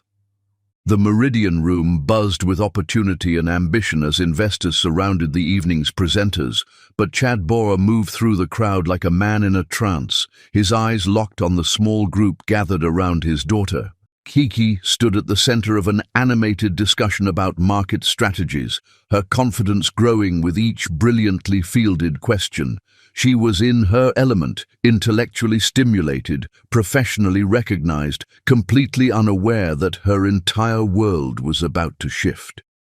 Hallie hovered at the edge of the group, close enough to intervene if needed, but far enough away to let Keiki shine independently. Chad could see the fierce pride in her posture, the way she monitored every interaction to protect their daughter from potential exploitation. She was protecting Kiki the same way she'd been protecting her for 18 years, vigilantly, courageously, completely alone. "Mr. Borger," Margaret Chen called out as Chad approached. "Wonderful event tonight. That last presenter, the Bunbury girl, she's quite impressive. Revolutionary thinking combined with solid fundamentals." "Yes," Chad managed, his voice rougher with emotion than he'd intended. "She's exceptional." "I'm thinking of making an offer," Margaret continued. "Seven-figure investment for 30%. What do you think?" The casual discussion of his daughter's future snapped Chad back to the present. These people saw Kike as an investment opportunity, not knowing they were talking about the most important person in his world. I think any investor would be lucky to work with someone of her caliber, Chad said carefully. Before Margaret could respond, Amara appeared at his side with territorial efficiency. "Darling, there you are," she said smoothly. "I've been looking everywhere for you. Several people have asked about our engagement announcement." The reminder felt like a physical blow. Chad looked at Amara. Beautiful, accomplished, completely wrong for him, and felt the weight of choices made for all the wrong reasons. "Not now, Amara," he said quietly. "What do you mean, not now?" Her voice carried a sharp edge. "These are the most influential people in the state." "I said, not now." Chad's tone left no room for argument, but he was already moving again, drawn toward the group surrounding his daughter. He could hear Kika explaining her business model with passionate intensity. "The key is understanding that underserved communities aren't charity cases," Kiki was saying. "They're untapped markets with unique needs and enormous potential. Traditional business models fail because they're designed for demographics that already have access to resources." Chad found himself nodding, recognizing the same analytical thinking that had built his own empire. But more than that, he heard echoes of conversations he'd had with Hallie 20 years ago. "Ms. Bunbury," he said, stepping into the conversation circle, and the group immediately shifted to accommodate him with automatic deference. Kike looked up at him with polite attention, and Chad felt his breath catch as he met his daughter's eyes for the first time. They were his own eyes looking back at him, the same dark brown, the same intensity. "Mr. Bower," she said with professional courtesy, extending her hand. "Thank you so much for this opportunity. Your gala has exceeded every expectation." The contact was brief, but earth-shattering, the first time Chad had touched his daughter. "The opportunity is entirely ours," Chad said, his voice steadier than he felt. "Your presentation was extraordinary, the kind of vision that comes along once in a generation." "That's very kind," Kiki replied, blushing slightly, "though I have to give credit where it's due. Everything I know about business, about perseverance, about treating people with dignity, I learned from my mother." Chad's eyes automatically searched the crowd until they found Hallie, still standing at the periphery, watching this interaction with growing tension. When their gazes met across the room, 18 years collapsed into nothing.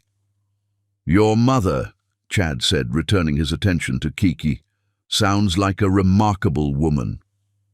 "She is," Kiki said with fierce loyalty.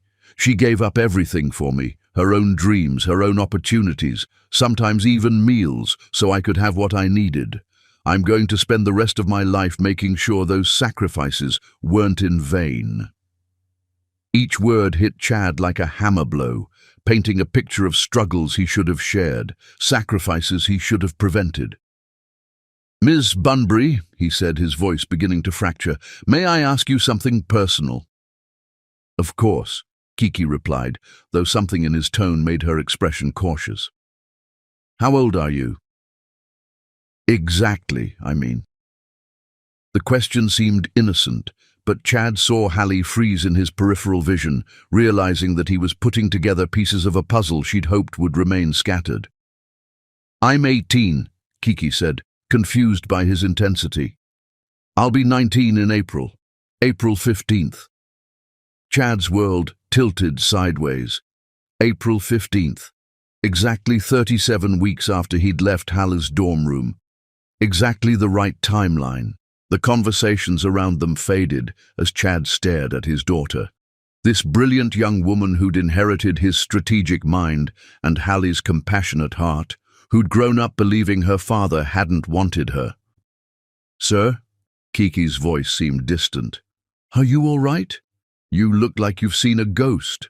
"Not a ghost," Chad whispered, tears blurring his vision as 18 years of questions found their answer. "A miracle."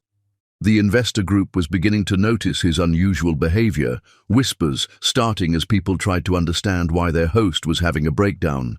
But Chad couldn't see them, couldn't focus on anything except the young woman standing in front of him who represented everything he'd lost and hoped to find. "Kiki," he said, her name feeling sacred. "I need to tell you something. Something that's going to change everything you think you know." "What are you talking about?" Kiki asked, genuine concern in her voice as she looked between Chad's emotional face and her mother, who was now pushing through the crowd toward them with panic written across her features. Chad looked up to see Hallie approaching, her face pale with terror. Behind her, Amara watched with growing suspicion, other guests beginning to turn their attention toward the developing drama. In 30 seconds, Hallie would reach them. In 30 seconds, she would try to protect their daughter from a revelation that would shatter their world. In 30 seconds, Chad would lose his chance to finally claim the family he'd never known he'd abandoned. "Your birthday," Chad said urgently, his voice carrying clearly enough for nearby guests to hear. "April 15th, 18 years ago. That's exactly 37 weeks after I left your mother." Kiki's eyes widened as the implication hit her, mathematical certainty making her face go white. "You're my daughter, Kiki," Chad said, the words coming out like a prayer and confession. "I'm your father." The silence that followed was deafening, spreading outward until the entire reception room had fallen quiet. 500 people watching as a family that had never known it existed was finally, publicly, devastatingly reunited. Kiki stared at him in complete shock, her brilliant mind processing information that redefined everything she'd believed about herself.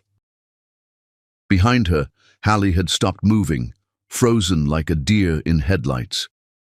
"What did you just say?" Kiki whispered. "I said I'm your father," Chad repeated, his voice carrying clearly through the room's perfect silence. "And I've spent 18 years searching for you and your mother, never knowing that the greatest love of my life had given me the greatest gift I could ever receive." The room erupted in chaos, cameras appearing, reporters pushing through the crowd, investors backing away from what was clearly becoming personal drama. But Chad only had eyes for his daughter, who was staring at him with tears streaming down her face and 18 years of questions written across her features. "Is it true?" she asked, turning toward Hallie, who had finally reached them and stood frozen with devastation and relief. "Baby," Hallie said, her voice breaking, "I can explain." "Is it true?" Kiki repeated, stronger now, demanding answers. Hallie looked between her daughter and the man who'd broken her heart, surrounded by 500 strangers about to turn their private pain into public entertainment. "Yes," she whispered, the word carrying clearly through the perfect silence. "It's true." And with that single word, 18 years of carefully guarded secrets exploded into the open, changing all three of their lives forever. In 30 seconds, Chad would lose his chance to finally claim the family he'd never known he'd abandoned. "Your birthday," Chad said urgently, his voice carrying clearly enough for nearby guests to hear. "April 15th, 18 years ago. That's exactly 37 weeks after I left your mother." Kiki's eyes widened as the implication hit her, mathematical certainty making her face go white with shock. "You're my daughter, Kiki," Chad said, the words coming out like a prayer and a confession and a declaration of war all at once. "I'm your father."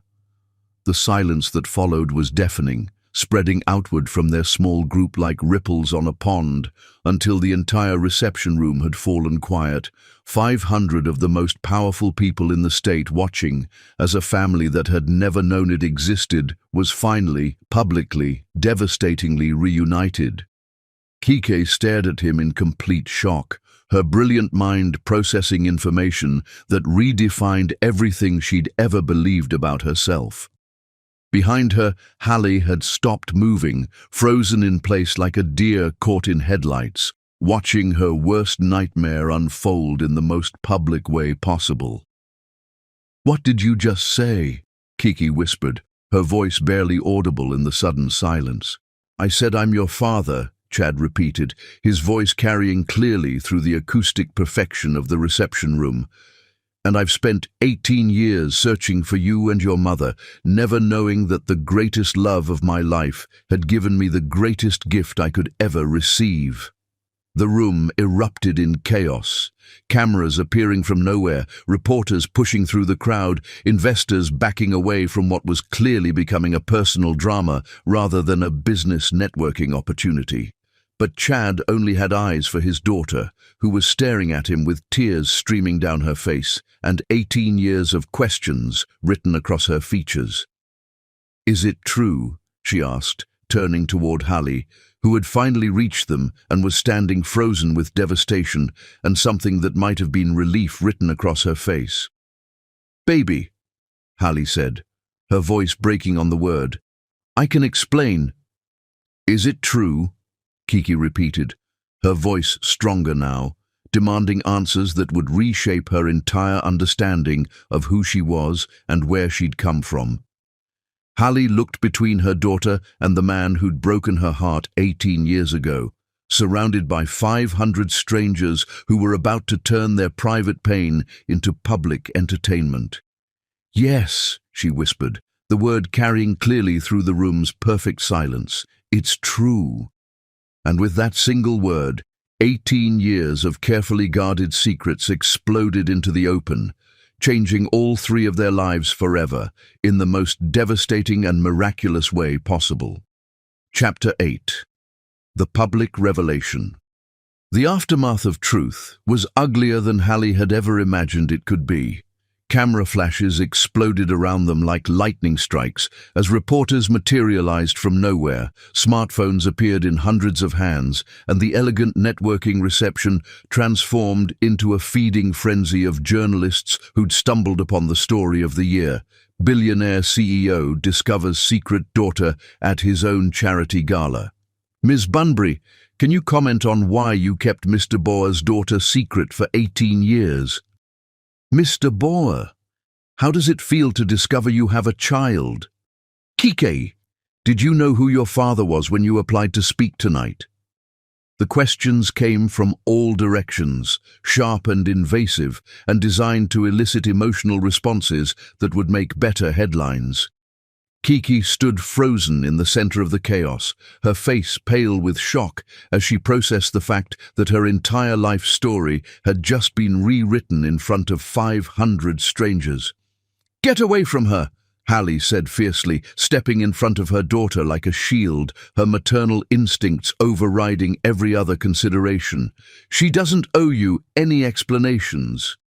But the reporters pressed closer, sensing blood in the water, their questions becoming more aggressive and personal with each passing second. "Was this reunion planned for publicity purposes? Ms. Bunbury, what financial support are you seeking from Mr. Boer? Is this why Kiki was selected to speak tonight? Family connections rather than merit?" The last question hit like a physical blow, and Hallie watched her daughter's face crumple as the achievement she'd worked so hard for was instantly reframed as nepotism and favoritism. "That's enough," Chad said, his voice cutting through the chaos with the authority of someone accustomed to controlling rooms full of powerful people. "Security, please escort the media to the designated press area. This is a private family matter." But it was too late for privacy. The damage was done, captured on dozens of cameras and already being uploaded to social media platforms where it would live forever, turning their most vulnerable moment into entertainment for strangers who had no stake in their pain. "I need to get out of here," Keki said suddenly, her voice tight with barely controlled panic. "I need air. I need space. I need to think." She pushed through the crowd of gawking guests and persistent reporters, moving toward the exit with the kind of focused determination that brooked no interference. Hallie started to follow, but Chad caught her arm gently. "Let me," he said, his voice rough with emotion. "Please, let me go after her. You've done enough," Hallie snapped, 18 years of suppressed fury finally finding its target. "You had no right to do that to her, to us, in front of all these people." "I know," Chad said, his face etched with regret and desperation. "I know, and I'm sorry. but I couldn't let her walk away without knowing the truth. I couldn't lose her again. You never had her to lose, Hallie said coldly, pulling her arm free. And now you've destroyed the one thing that mattered most to her, her belief that she earned her success through her own merit. The accusation hit Chad like a slap, but before he could respond, Hallie was pushing through the crowd after her daughter, leaving him standing alone in the wreckage of the evening that was supposed to have been Keki's triumph. Well, Amara's voice cut through his emotional haze like a blade. That was quite a performance. I had no idea you were such a gifted actor. Chad turned to find his fiancée watching him with cold calculation, her perfectly composed expression betraying nothing of whatever thoughts were racing behind her eyes. This isn't a performance, Amara, Chad said quietly. That young woman is my daughter. The woman who just left is someone I was in love with 18 years ago. How convenient, Amara said with surgical precision, that they should both appear in your life just as our engagement is being announced. Some might say the timing is suspicious. The implication that Hallie and Keke were somehow orchestrating this reunion for financial gain made Chad's vision go red with fury. Don't, he said, his voice deadly quiet. Don't you dare suggest that they're anything other than exactly who they appear to be. That woman raised my child alone for 18 years while I built an empire. That girl earned every opportunity she's received through her own brilliance and hard work. And yet here we are, Amara continued smoothly, with your newfound family drama playing out in front of every major investor and media outlet in the state. If this was a publicity stunt, it couldn't have been orchestrated more perfectly. Chad stared at the woman he'd been planning to marry, seeing her clearly for perhaps the first time. Beautiful, accomplished, utterly lacking in empathy or understanding of anything that couldn't be quantified on a balance sheet. We're done, he said simply. The engagement, the wedding plans, whatever future you thought we were building together, it's over. Amara's composure finally cracked, revealing the calculating ambition that had always lurked beneath her polished exterior. You're making a mistake, Chad, a very expensive mistake. My family's connections, our social positioning, the business opportunities we represent together. You're throwing all of that away for what? A woman who kept your child secret for 18 years and a girl who may or may not actually be yours? She's mine, Chad said, with absolute certainty. And even if she wasn't, even if this was all some elaborate deception, it would still be worth more than anything you and I could ever build together. He turned away from Amara's shocked face and pushed through the crowd, desperate to find Keke and Hallie before they disappeared from his life again. Behind him, he could hear the whispered conversations of guests who were already turning the evening's revelation into gossip that would fuel social media speculation for weeks. Chad found them in the hotel lobby, Keke sitting on a marble bench with her head in her hands, while Hallie paced nearby with the restless energy of a protective mother who couldn't fix what was broken. Keke, Chad said softly, approaching carefully as if she were a wild animal that might bolt at any sudden movement. She looked up at him with eyes that were red from crying, but blazed with intelligence and hurt, and 18 years of questions that demanded answers. Why now? She asked, her voice steady despite the tears on her cheeks. Why did you have to tell everyone like that? Why couldn't you have found a private way to— Because I was afraid, Chad admitted, sinking onto the bench beside her with his own composure finally cracking completely. I was afraid that if I didn't claim you publicly, immediately, you'd disappear from my life the way your mother did 18 years ago. I was afraid that you'd reject me, that you'd decide I didn't deserve to know you, that you'd choose to keep me out of your life the way I'd been kept out of it before I even knew you existed. But now everyone thinks I got this opportunity because of family connections, Keke said, her voice breaking on the words that represented her worst fear. Everything I've accomplished, everything I've worked for, it's all tainted now. People will always wonder if I really earned my success, or if I just had a billionaire father pulling strings behind the scenes. The pain in her voice was devastating, and Chad realized that his desperate need to claim his daughter had destroyed the very thing she valued most: her independence, her self-made success, her belief that she'd earned her place in the world through merit rather than privilege. "I'm sorry," he said, the words completely inadequate for the magnitude of what he'd done. "I'm so sorry, Kiki. I never thought. I didn't consider how the revelation would affect your achievements. I saw you on that stage, and I realized you were my daughter, and I couldn't contain the joy and the pride and the love I felt. I wanted the whole world to know that you were mine. But I'm not yours," Kiki said quietly, looking between her parents with dawning understanding of the complexity of her situation. "I'm hers. She's the one who raised me, who sacrificed for me, who was there for every important moment of my life. You're a stranger who happens to share my DNA." The words were brutal but true, and Chad felt them like knife wounds to his heart. "You're right," he said simply. "You're absolutely right. I haven't earned the right to call you mine, but I'd like the chance to try. I'd like the opportunity to be the father you deserve to have all along." "What if I don't want that?" Kiki asked, her voice small but firm. "What if I'm happy with the family I have? What if bringing you into our lives just complicates everything and makes it worse?"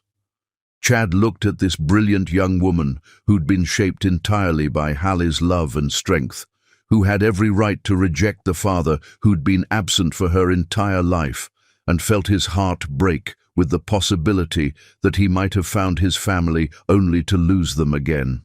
"Then I'll respect that," he said quietly. "If that's what you decide, I'll stay out of your life. But I'll also spend the rest of my life making sure you have every opportunity, every advantage, every support you need to build the future you want, whether I'm part of it or not." "We don't need your money," Hallie said sharply, speaking for the first time since they'd left the reception. "We've managed fine without it for 18 years. "Have you?" Chad asked gently, looking at the woman he'd never stopped loving. "Have you really been fine working 3 jobs just to keep food on the table? Have you been fine raising our daughter alone, never getting to pursue your own dreams because you were too busy making sure she could pursue hers?" The questions hung in the air between them, highlighting 18 years of struggles that could have been avoided, sacrifices that shouldn't have been necessary, dreams that had been deferred indefinitely in service of survival. "That's not the point," Hallie said, but her voice lacked conviction. "The point is that we built something together, she and I, something real and strong and honest. We don't need you to swoop in and fix our lives now."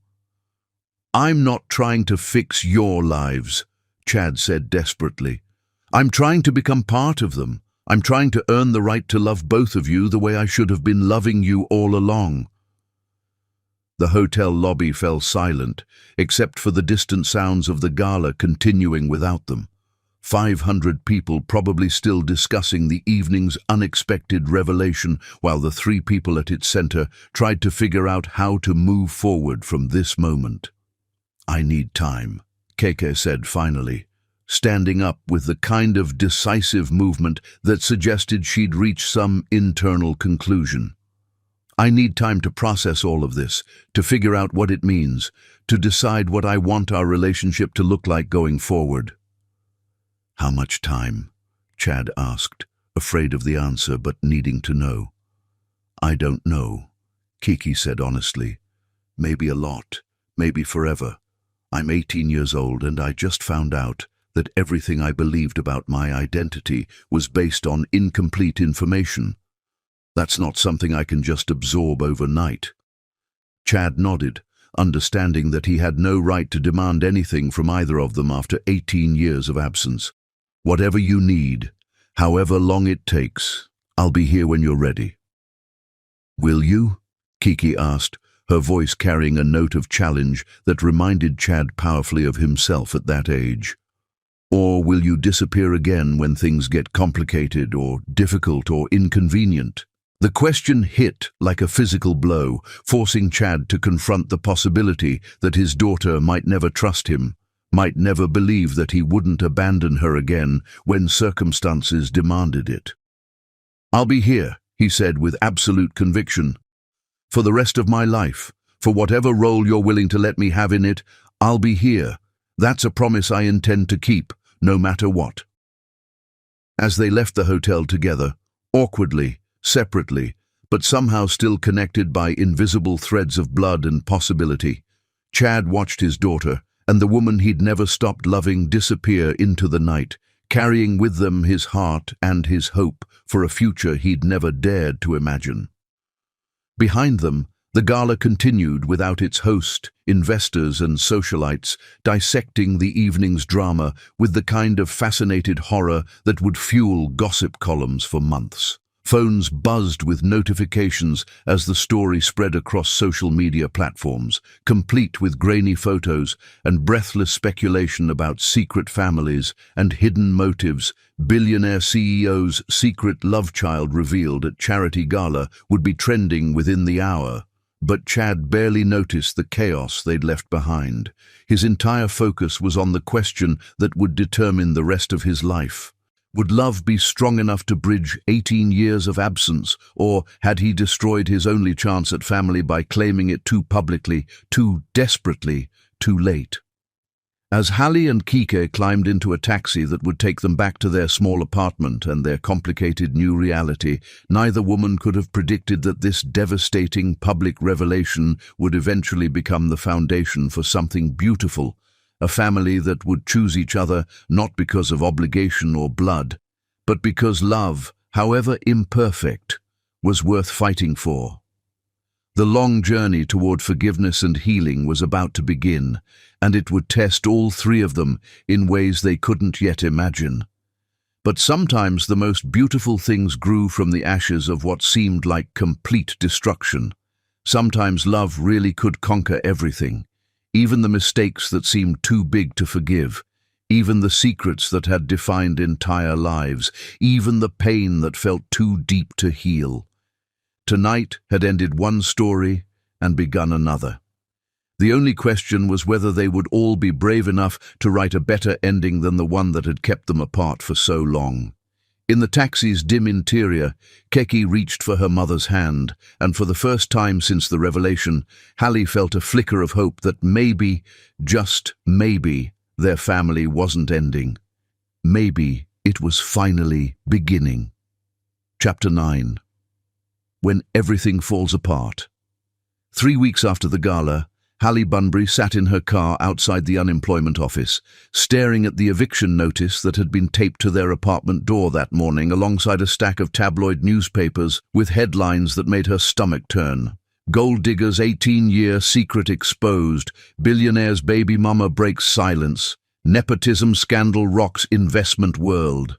The media attention had been relentless and cruel, turning their private pain into public entertainment for strangers who felt entitled to judge choices they couldn't possibly understand.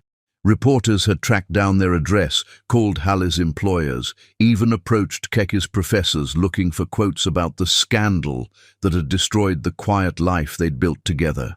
The unemployment benefits wouldn't cover their rent, and Hallie's emergency fund had been depleted weeks ago when Morrison's diner fired her for bringing unwanted attention to the establishment. The cleaning company had followed suit, citing client concerns about discretion, and the tutoring program had reluctantly let her go to avoid controversy that might affect their funding. In 3 weeks, Hallie had lost everything she'd built over 18 years of careful work. All because Chad Boyer couldn't control his emotions long enough to consider the consequences of his public revelation. Her phone buzzed with another unknown number, probably another reporter trying to get an exclusive interview about the woman who kept a billionaire's child secret. She'd stopped answering calls from numbers she didn't recognize after the first week, when a particularly aggressive journalist had pretended to be calling about job opportunities just to get her to talk. The irony wasn't lost on her that 18 years of protecting Kike from Chad's world had been undone in a single moment when he'd decided to claim them publicly without considering what that exposure would cost.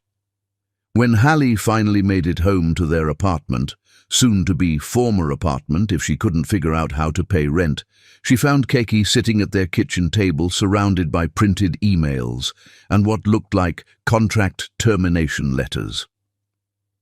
"How bad is it?" Hallie asked, though she could tell from her daughter's expression that the news wouldn't be good. "3 clients have cancelled their contracts," Kiki said without looking up from the papers scattered around her laptop. "2 others are assessing their needs, which is corporate speak for, we're dumping you as soon as we can find a legal way to do it.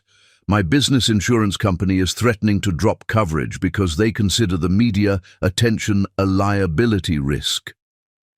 Hallie sank into the chair across from her daughter, feeling the weight of 18 years of careful planning and sacrifice crumbling around them. "Baby, I'm so sorry. This is all my fault. I should have told you about Chad years ago, should have prepared you for the possibility that he might—" "This isn't your fault," Kiki interrupted sharply. "This is his fault. He's the one who decided to turn our private family business into a public spectacle. He's the one who couldn't wait for a private conversation before announcing to 500 strangers that I was his daughter." The bitterness in Keke's voice was devastating to hear.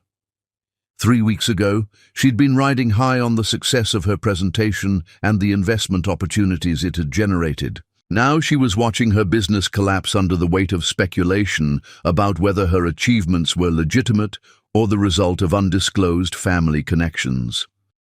"Have you heard from him?" Hallie asked carefully, though she wasn't sure she wanted to know the answer. "Every day," Keke said with a bitter laugh. "Flowers, cards, emails, text messages, even a singing telegram that was so embarrassing I wanted to disappear into the floor. He keeps saying he wants to make things right and support us through this difficult time, as if throwing money at the problem will somehow undo the damage he caused." Hallie felt a familiar flash of the anger that had sustained her through 18 years of single parenthood. Chad Boer, with his wealth and privilege and resources, thought he could fix anything with his checkbook. He had no idea what it was like to build something from nothing, to earn respect through merit rather than connections, to have your accomplishments questioned because of circumstances beyond your control. "What did you tell him?" "Nothing. I haven't responded to any of his attempts to contact me." Kiki's voice was flat, emotionless in a way that worried Hallie more than tears would have. "I don't want his money, and I don't want his guilt. I want my life back the way it was before he decided to play father in front of a room full of cameras." A sharp knock at their door interrupted the conversation, and both women tensed. Reporters had been showing up unannounced for weeks, trying to catch them off guard with invasive questions about their relationship with Chad and their plans for the future. But when Hallie opened the door, she found Celine Thatcher standing in the hallway with a bottle of wine and the expression of someone prepared for war. "Move over," Celine said, pushing past Hallie into the apartment. "We're having an intervention." "Celine, this really isn't a good time." Hallie started, but her best friend was already settling herself at the kitchen table across from Keke. "Actually, it's the perfect time," Celine said, uncorking the wine with practiced efficiency. "You two have been wallowing in misery for 3 weeks while your lives fall apart around you. It's time for some tough love." Kiki looked up from her laptop with the first genuine emotion Hallie had seen from her in days. "Aunt Celine, you don't understand what we're dealing with. The media attention, the business consequences, the way people look at us now." "I understand that you're both too proud and too stubborn to accept help when you need it," Celine interrupted, pouring wine into 3 mismatched glasses. "I understand that you're letting hurt feelings and wounded pride override common sense and practical reality." She turned to Hallie first, her expression stern but loving. "You've lost your jobs because of media attention that will eventually die down. You're facing eviction because you're too proud to accept financial help from the father of your child.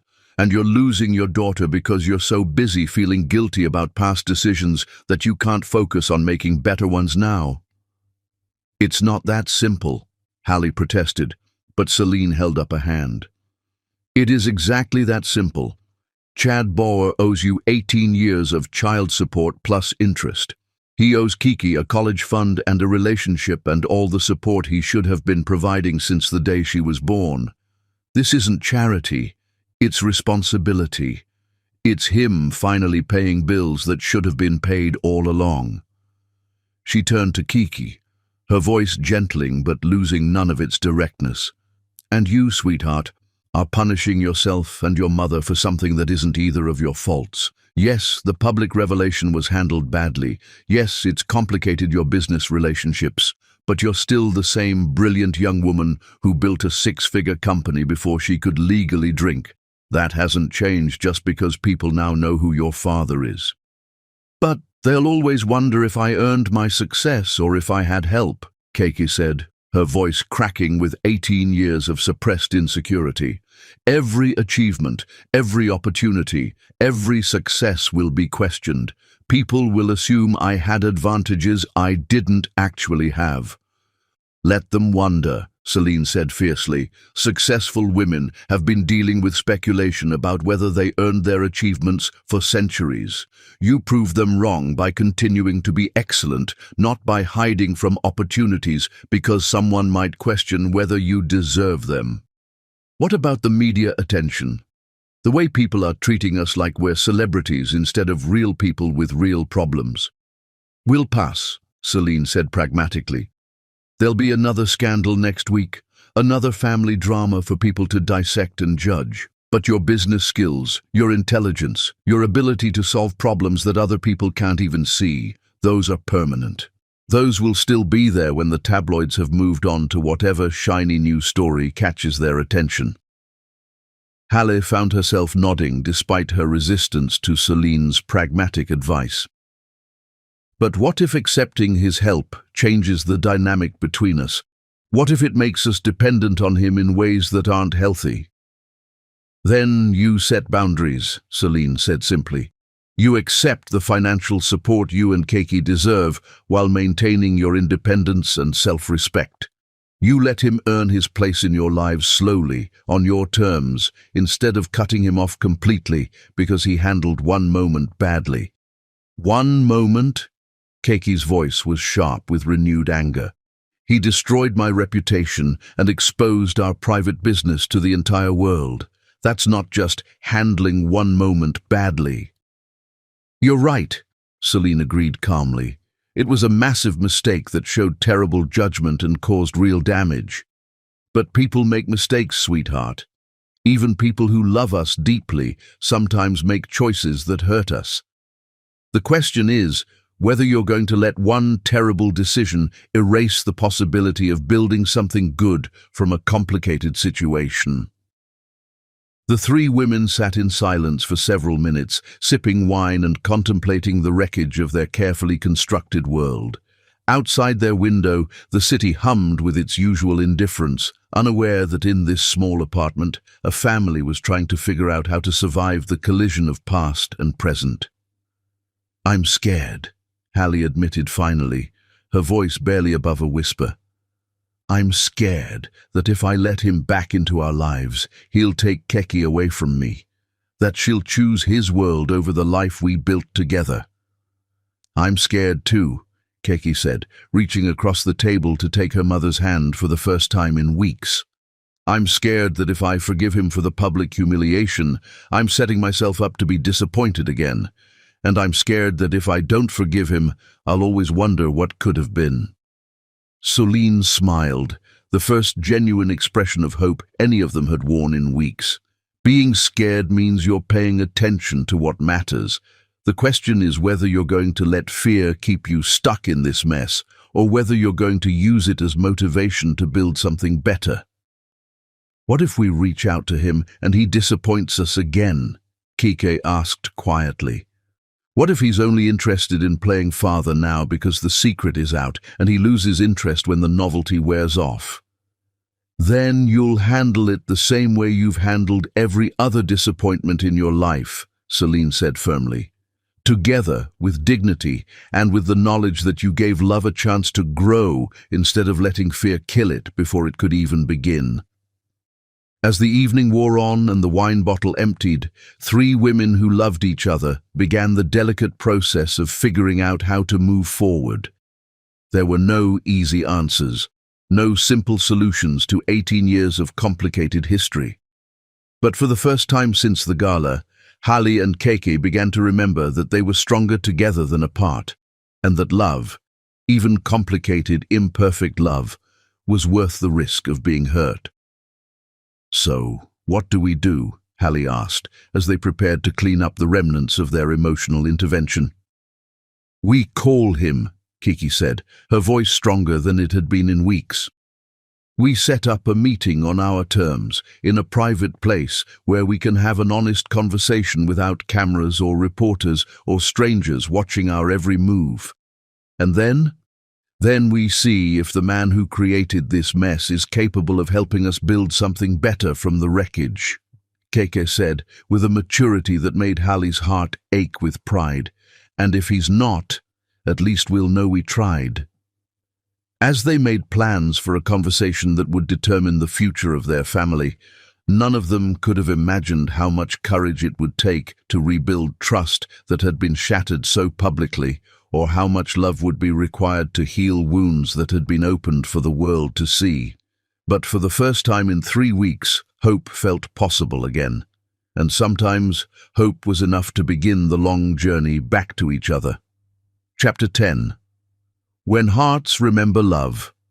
Few weeks later, Hali Bunbury stood in the kitchen of the house Chad had bought for them, a warm 3-bedroom home with a garden where she could grow vegetables and a front porch where they could sit together in the evenings, and marveled at how quietly happiness could return to a life that had seemed irreparably broken. The morning sun streamed through windows without security bars, illuminating a space that finally felt like home. Keke sat at the breakfast table reviewing quarterly reports from her consulting business, which had not only survived the media scandal but emerged stronger. "The Williams Foundation wants to extend their contract for another 2 years, Kiki said, looking up with satisfaction. "Turns out, surviving public scrutiny and rebuilding your reputation is exactly what non-profit organizations value in a consultant." "I'm proud of you, baby," Hali said, pouring coffee into matching mugs. "The way you turned that nightmare into credibility takes real strength." "I learned from the best," Kiki said warmly. "How's the new position treating you?" "Challenging in all the best ways," Hali admitted. "Developing community outreach programs for the foundation is everything I hoped business school would lead to, just 18 years later." The job at the Borger Foundation had been offered with no pressure, and after months of rebuilding trust, Hali had accepted the position that allowed meaningful work while maintaining independence. "He's been good to us," Kiki said quietly. "Even when we were angry and suspicious, he never stopped trying to earn our forgiveness." Chad's patience during their healing had been extraordinary, respecting their need for space, supporting them without conditions, slowly building genuine connections. The front door opened with Chad's familiar key. He appeared wearing casual clothes instead of expensive suits. "Good morning, beautiful women," he said warmly. "How are my favorite people today?" "Caffeinated and ready to tackle the world," Kiki grinned, accepting his morning kiss on her forehead. "Ready for the board meeting?" Chad's expression grew thoughtful. "Today we find out if the transition plan gets approved." For months, Chad had been restructuring Borger Industries, transitioning from CEO to chairman to focus on foundation work and be present for his family. "Whatever the board decides, we'll handle it together," Hali said, reaching for his hand. "That's what families do." The word still felt miraculous. Family. After 18 years believing she and Kiki were complete, Chad's inclusion had been both terrifying and wonderful. There's something I want to discuss, Chad said carefully, pulling out a small velvet box, something I've been thinking about for weeks. Kike and Hallie exchanged a look about boundaries and the delicate balance they'd achieved. 18 years ago, he said quietly, I bought this ring for a 19-year-old girl who made me believe in love and second chances. Hallie's breath caught recognizing the ring, simple and elegant, exactly what she'd always wanted. I've carried it every day since, hoping someday I'd get the chance to give it to you properly. He knelt beside Hallie's chair, while Kiki watched with tears streaming. I know I have no right to ask anything. I missed 18 years of loving you both the way you deserved, but I also know love doesn't die just because circumstances try to kill it. What we had was real, and what we're building now is stronger because it's based on truth. What are you asking? Hallie whispered. I'm asking you to marry me, Hallie Bunbury, Chad said, opening the ring box. I'm asking to be the partner I should have been from the beginning. And I'm asking you, Kiki, to let me adopt you officially, to give you the family name you should have had, to make us a real family in every way.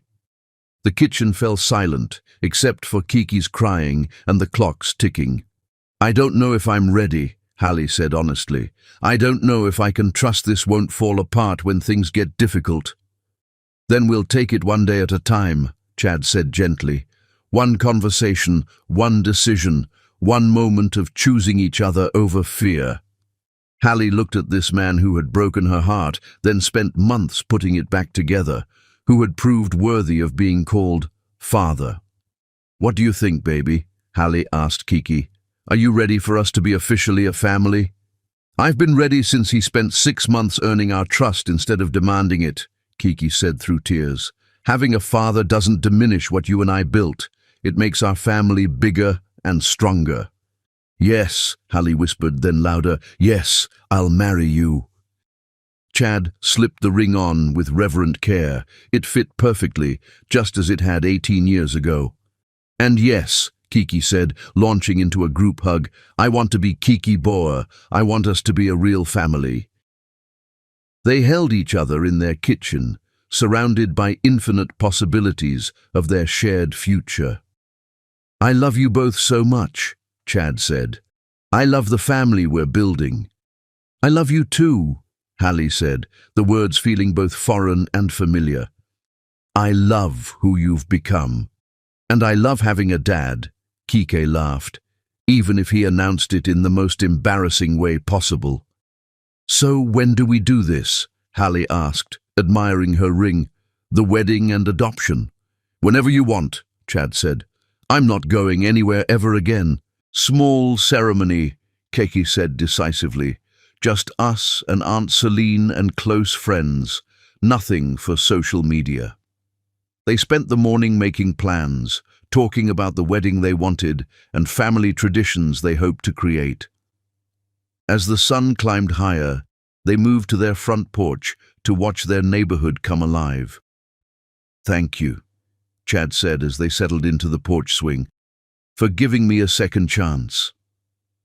Thank you for not giving up, Hallie replied, settling against his side, for fighting for us even when we were too hurt to fight for ourselves. Chad pulled out another envelope. One more surprise, something I've been working on for months. Hallie opened it to find legal documents establishing the Bunbury Family Foundation, focused on supporting first-generation college students and single mothers pursuing education.